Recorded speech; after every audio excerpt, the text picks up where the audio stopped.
What a pain! Oh, that sucks!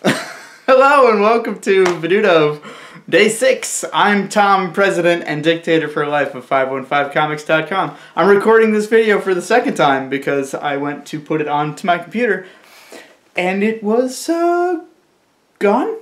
I don't know. It was on the camera and then I imported it to the computer and then it was gone.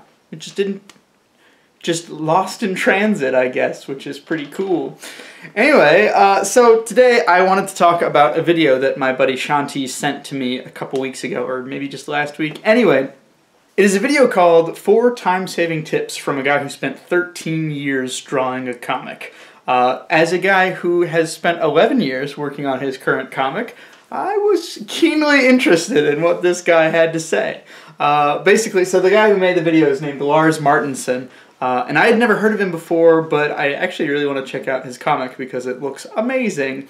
So, he made a comic. It took him 13 years. He thought it would take him 3. So he spends about half the video talking about what it was that ended up slowing him down so much. What were the things that made it stretch to the point where it was a 13-year project. And then the rest of the video was him talking about ways to not have a project take that long. One of the themes that he touches on a lot is the cruel, relentless passage of time, which is something that I've been acutely aware of just because you work on something for a decade and you realize, oh, cool, so whenever I finish this, how many more things like this can I make again?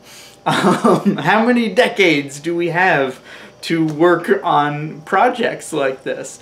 He wants to make more projects throughout his life, and he's in his mid-30s. I want to make more projects throughout my life, and I won't probably be done with Next 2 until I'm in my mid-30s. I'm sort of two minds, because on the one hand, yes, I really do want to complete my story. I do have an end for my story, and then I want to do more stuff, and I would like to have a better track record than one project completed every decade and a half or so. I'm also of a mind, though, that sometimes webcomics can just sort of go on. Having a comic stretch 10, 15 years online is not weird, so I don't necessarily think that length of time is bad, but especially when you are a single creator, when you are the writer and the artist and you're producing everything, it does limit you to only a few projects in your lifetime.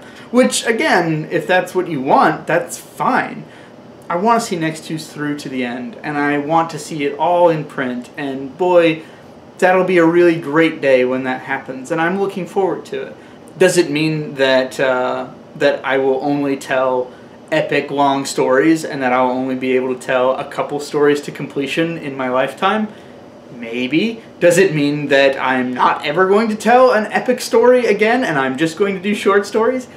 Maybe. A lot of this is just going to be figure it out when I get there, you know, we'll talk at that point. But I have had a lot of ideas for many other stories I would like to tell. So it's more likely that I would probably go the latter route and I would just mostly stick to smaller stories and smaller projects. But that's what's great about this video, is it does have a lot of, I think, very useful tips for what are some things that you can do to make it so that even a project that is grand in scope will not take a decade to complete. Some of these things, these tips are things that I feel like I have learned along the way, but they're good reminders, and he frames them in a very good way. So I would say anyone who is interested in creating really just about anything, there's some pretty good tips here to kind of keep in mind. So anyway, thanks, Shanti, for sending this to me. Thanks to you guys for watching.